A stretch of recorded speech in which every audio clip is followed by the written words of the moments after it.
The Canary Button Company sits like a godless beast upon the hillside overlooking downtown, feeding on souls as they stumble blindly about it without knowledge of the evils just outside of their view behind the brick facade and worn glass windows.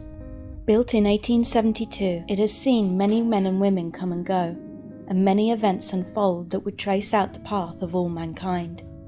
Such mindless, innocent items are buttons that no one would have ever guessed the darkness surrounding their production in Josephine Hills, Pennsylvania. The prince of the Canary Button Company, first son of Ed and Irma Canary, born in 1917, Tyler Canary, would feel the first tastes of this darkness. Shortly after the completion of the main plant, production began in the most innocent of ways. Single metal buttons painted white. The liquid metals were injected into a dye and under pressure released as a single red-hot item, awaiting the cool-down process to then be painted. It was in this state that Tyler Canary, unknowing or ignorantly, first picked up a red-hot button, mistakenly thinking it had simply been painted.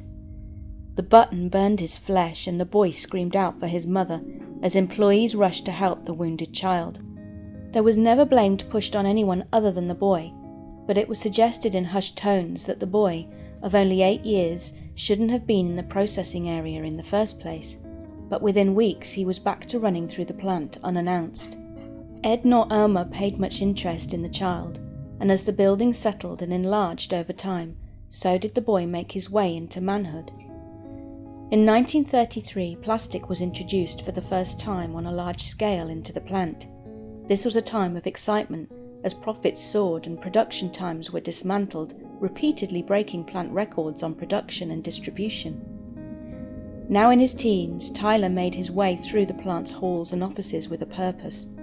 He led people to and from, and shouted out orders over the noise of the production floors. Rarely did anyone see either Ed nor Irma as they stayed in the offices and rarely made their way into the production plant.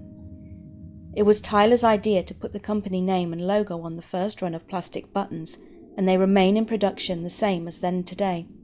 He'd made a point in a speech in front of the staff to hold up his scarred hand and show everyone who could see the remnants of his red button mishap. "I have a small piece of the Canary Button Company right here in my palm forever." He paused and looked around the room with a small smile. "I won't ever forget where this came from or how I came to own it. We must not let the people out there forget where their items come from. We must make them remember and ask for us by name." He was charismatic, and the staff, even those who had been originally annoyed by his presence as a child, grew to love him and respect him. He was a fantastic man, and that makes what was to come even worse. Ed Canary passed away in his office on the 16th of December 1935. The plant closed for the first time since its opening, the day of his funeral. Doctors had told the family that it was a heart attack, but rumors had spread like wildfire through the plant that he had been seeing another woman, and Irma, scorned and enraged, had poisoned him. No investigation was ever sent for, and the Canary Button Company continued to press onward. In July of 1937, Irma was found dead by employees at the bottom of the south staircase. They could only figure that she had left her office to come out to the production floor and fallen to her death on the steps. But if you ask me, the building was simply collecting on owed debts, and Irma hadn't taken to the stairs in the plant in nearly 10 years due to weakness in her legs. 3 days after the funeral, Tyler made his rounds and oversaw production, as he dodged the sad eyes of his employees.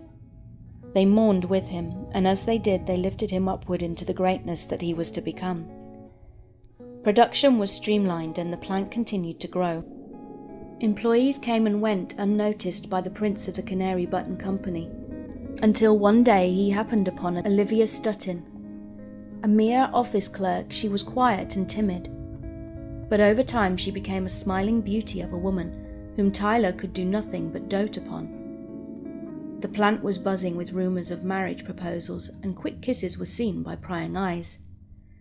On Tuesday, May 28, 1940, they announced their engagement and plans to marry the following April at the plant, and celebrated with their extended family by closing the plant for the day and paying everyone for the day off.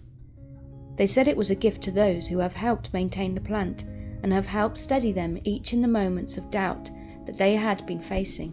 When production began the following week, the Canary Button Company began producing pink buttons for the first time. Most people said it was to showcase the love between the prince and his soon-to-be princess, but through laughter both Tyler and Olivia repeatedly explained it was because it was the first time they could find a compatible dye to work with their plastic manufacturing. Less than 6 months from her wedding date, Olivia, having had stopped to momentarily visit a friend on the production floor, was in the wrong place at the wrong time, and the Canary Button Company collected its next victim. Piping ruptured overhead near the line, and hot liquid plastic sprayed out, soaking multiple employees, and Olivia took the worst of it. She survived the initial incident, but within 3 weeks she had succumbed to infection and passed in her hospital bed. Tyler donated money to the families of those injured, but no one saw him at the plant again for months, and when they did see him again in the plant, it was not how they wanted to find him. On April 11th, 1941, at 24 years of age, Tyler Canary was found dead of an apparent suicide in his father's office. He had hung himself, and although no one needed any explanation, he had left a note. To whom it may concern, I have grown, lived and loved in this building. It's the most familiar thing that I have left.